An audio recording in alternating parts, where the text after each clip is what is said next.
Hey, good morning, everybody. This is Sean Roy with Averta Insurance.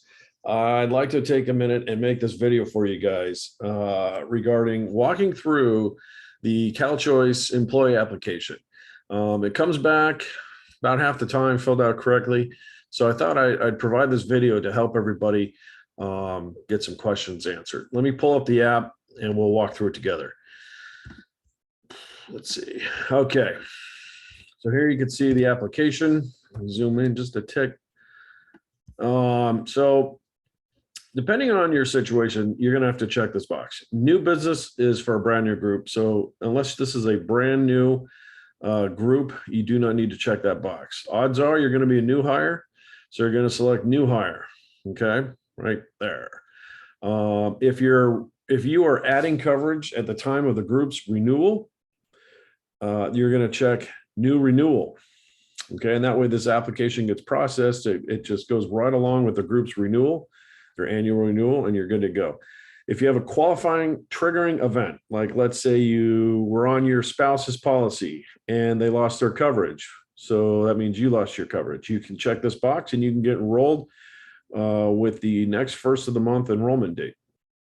So if you lose your coverage, I'm making it up, middle of June, you check this box, you can get covered on July 1st. Very important note here, you only have 30 days to enroll in your group's plan through a qualifying triggering event. So please do not wait. And if you do check this box through when you're enrolling or applying, you need to provide proof that your current coverage is no longer. So usually you get a letter or a statement. You could even send literally a photo, a screenshot of your portal showing the last date of coverage you have through your existing group. Okay, but you're going to need to turn in that proof of loss of coverage with this application. So for all intents and purposes, let's just say you're a new hire, and here we go. You are going to want to put obviously your company name, put the full company name. If you work for Domino's, don't just write Domino's, right? Put the Domino's Pizza Incorporated there. It's the full group name. You must include the group number with the application. So if you don't know the group number, contact your HR or your employer group broker, and they can provide that for you. Put your job title right here now. If your job title is very long, you could abbreviate. Odds are it's going to fit in the amount of character boxes provided, but if you have to, you could shorten it or abbreviate. This gets skipped. This is one of the items that gets skipped quite often is the gender and status boxes. So this is gender at birth. Insurance underwriting always asks for gender at birth. So that's very important. Were you born female or male? You stick that box right there. Status, married, single, or if you're a domestic partner, you write that down or check that box. This is your full-time employment date, you guys.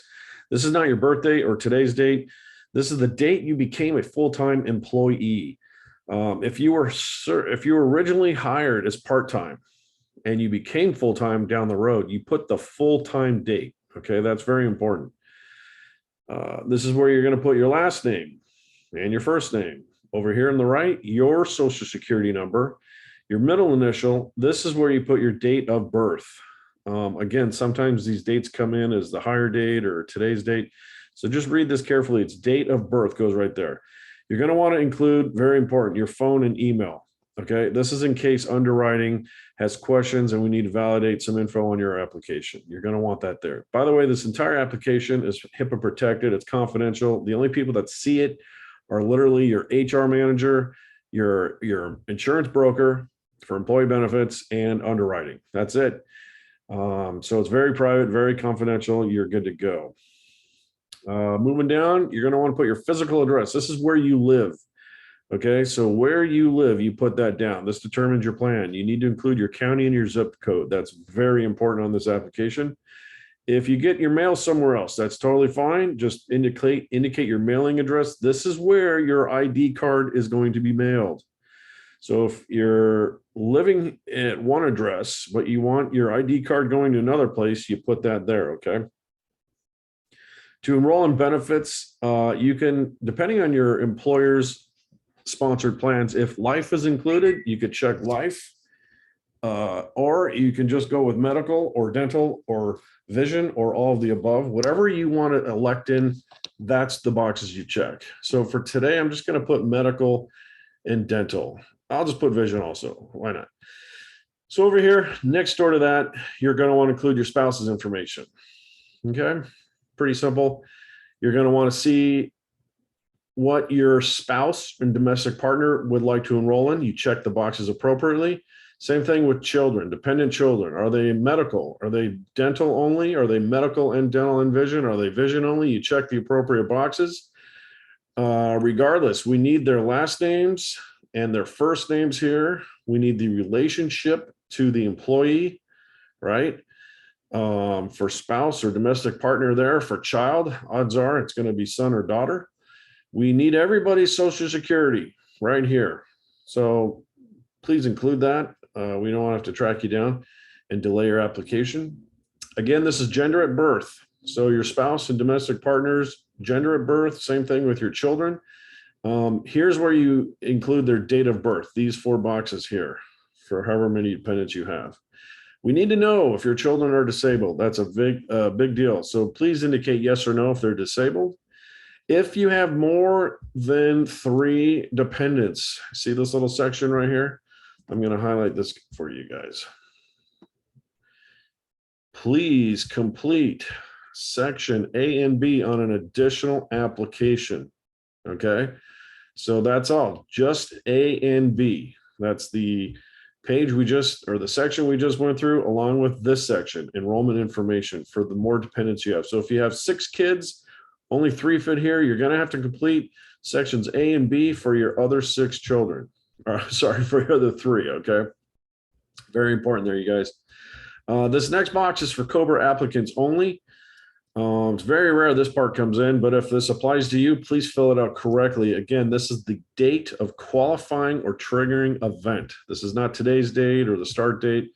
Date of qualifying trigger event that's putting you on COBRA. And then please check the appropriate boxes, okay? Moving down, page 2. This is where it's going to get interesting. We need your name printed here and your group number printed here. This is because the circumstances where your application pages become separated at underwriting, they need to put what with where. So please include your name and group number on the top of these pages. Now you're going to enroll in your medical benefit. So let's just say, I'm making up a situation here. Let's say your employer group plan is a Kaiser HMOD. Okay, that means that's the plan your employer pays 50% towards. You can take that plan all day long. There's nothing wrong with that. You check that box and you're good to go. If you want a different plan, you need to check the plan you want to enroll in. Make sure this section here, section C, is the plan you want to enroll. You might say, I want a United Healthcare HMOP. So check that box, okay? Very important. Whatever box is checked in this section C is the plan you're being enrolled in. So if you want a PPO, make sure it's a PPO. If you want an HMO or an EPO, make sure you check the correct box, okay? This is what you're being enrolled in here, everybody.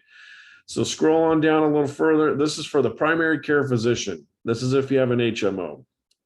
You're going to want to put your primary care physician's name here for your employee, for yourself, right? So if you have Dr. Steve as your doctor, you're going to put that there.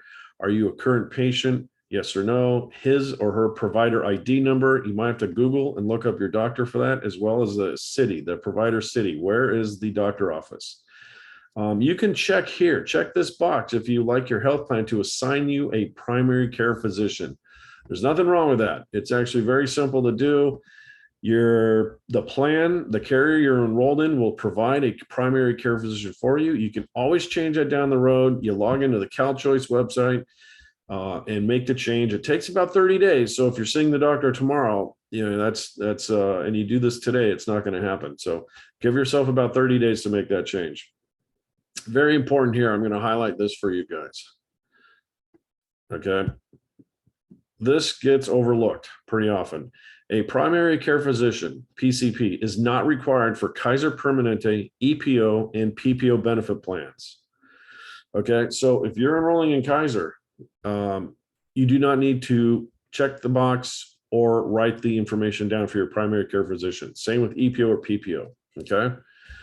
And also, if you are choosing a doctor, make sure your doctor takes the plan you enrolled in. You're going to have to do a lookup. You can go to the CalChoice website. It's www.calchoice.com. In the upper right section, there's a provider search tool.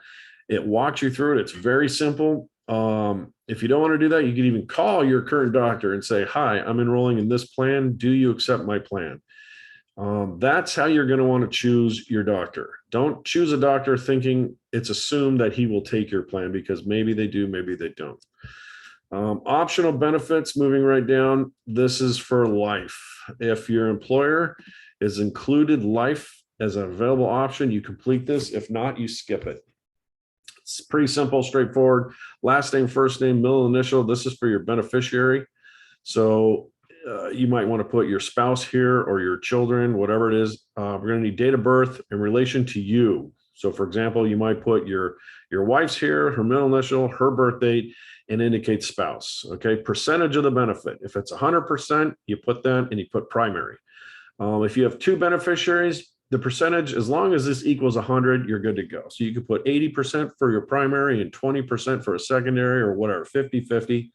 You could indicate that there. Moving down to dental, you have 8 dental options, okay? 4 HMO dental options and 4 PPO dental options. You check the plan you want. If you want to have a dentist assigned, you check this box right here. Let me highlight this for you so you can see what I'm talking about. Check if you would like a dentist assigned, and then bam, you're done. Pick the plan, check that, and you move on. If you want to choose your dentist, same thing. Make sure they take the plan you choose. That's very important. If it's a current provider, so you've been seeing, your dental doctor is Dr. Bob, you're going to want to write Dr. Bob right here with his ID. Very important. Include that ID. Check if dentist is chosen as current provider. That is right here. Okay. So check to see their current provider. Look at this. Let me highlight this as well. This brings up confusion all the time with CalChoice. Wish this would be reworded on the application. MetLife and SmileSaver DHMO plans require selection of a family dentist. That means you have to pick a dentist. And you do so right here. Upon receipt of a dental ID card, you may elect other dentists for dependents. Now, here's the thing. These dental plans do not issue a dental ID card. It is very true. Most people call me and they say, I still haven't received my dental ID card from 8 months ago, 2 months ago, last week, whatever it was. Your dental providers look you up by your information, like your name and your zip code, as well as your social security number. I promise you that's how it goes. Some carriers, some plans do provide a dental ID card. Most of them in the CalChoice system do not. If you get a dental ID card, you'll get it the same time you get your medical ID card, and it'll be right there. So please, if you're at the dentist and they say, what's your ID card? Or let me see your ID card. You say, I can be verified for treatment with my name, social security, and whatever other info they need. If it's a new person behind the desk or receptionist that is not familiar with the system, they may insist on it. I assure you this is how it's done. Okay, so have them look you up and prove your eligibility with your name, social, whatever information they need. Okay, moving on to vision. You have 2 vision plans through CalChoice to select, voluntary IMED and voluntary VSP. This one right here is a discount plan only. So it's free. There's no charge. It basically gives you discounts. It doesn't provide benefits. You don't get like a free, exam or free frames or anything. You get discounts here and there. So if you don't want to pay for vision, but you would like some vision discounts, you check that box. Okay. Moving on, this is the premium only plan option. You're going to want to select this unless you have a very good reason for tax purposes. I want my portion of eligible insurance premiums paid on a pre-tax basis. This means when your employer does your deductions on your paycheck, they take out the dollars for your premium on a pre-tax basis. This is going to save you money. Okay, so you get more money on your check. It may only be a few dollars, but still, this is going to save you guys money. It's designed to help the employee. So check that box unless your tax person, preparer, or your parents have a very specific reason why you should not check that box. Okay. Moving on, page 3, it's pretty much the signatory page. You're going to print your name and your group number up top. You're going to read this to make sure you understand everything you just did. Okay. You're going to come down to the bottom. You're going to print or type your name here. You must sign the application here. This is today's date, everybody. This is not your birthday. This is not your effective date. This is today's date. Okay. When I hand this document out for employees in my groups, I usually type the year here. So that way there's no mistake that they, if their birth date was in 1991, they're not going to be able to type out 1991. This is pre-populated. I do that to clear up confusion. So make sure today's date gets put there. Okay. If you're done electing your coverage, you're done. That's it. Medical, dental, vision, you're done. And life, if that's an option. And that's all you need to do. Pages 1 through 3. If you're waiving coverage, this is the waiver page. Page 4 of the application is only if you're declining or waiving your coverage. So you're going to put your company name, the full company name, the company phone number, your last name, your first name, the group number goes here, and your social security. That's all we need. We also need to know why you're waiving and what you're waiving and who's waiving. So if it's just yourself, you click yourself. Okay. If that's for you and your dependents, by the way. If you want coverage, but your spouse doesn't, right? Then you're going to click just the spouse. That means you are not waiving, your spouse is. Okay. Same thing with children or domestic partner. You need to do this for medical and dental. So let's just say you are electing coverage, but your spouse does not want. Maybe she or he has coverage through their employer. So that's fine. Down here, we need the reason. You can't just waive for no reason. You have to check one of these boxes for medical and dental. If it's for other group coverage, you need to know the carrier name. So if up here your spouse has coverage from their employer, you're going to hit other employer group, right? And you're going to put the carrier name there. That's simple. Same thing with medical. If it's because of Medicare, or maybe they have an individual policy, or if there's another reason why they're waiving, right? You may say, I don't want coverage. You type that out. Or if it's too expensive, you type that out. Or if whatever your reason is, you write that down for your reason. Okay. You must know though, the mandate for healthcare coverage has been lifted on the federal level. It still exists in some states.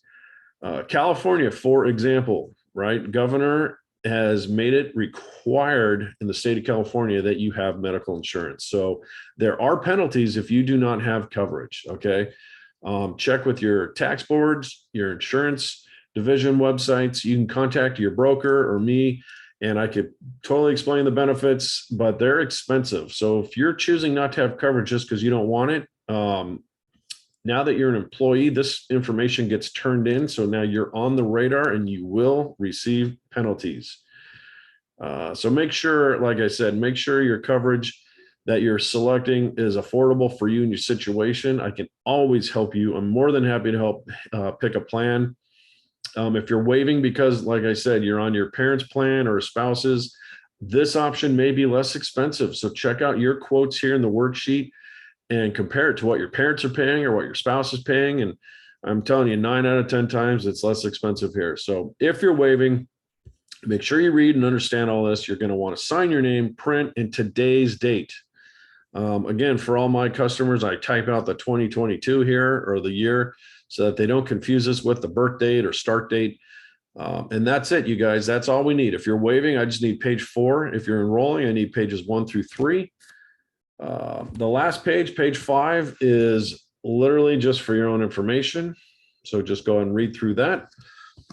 And that is it, you guys. I hope this video has been a help. Any questions, you could always hit us up through the site, email, or phone. That's it, you guys. Have a great day.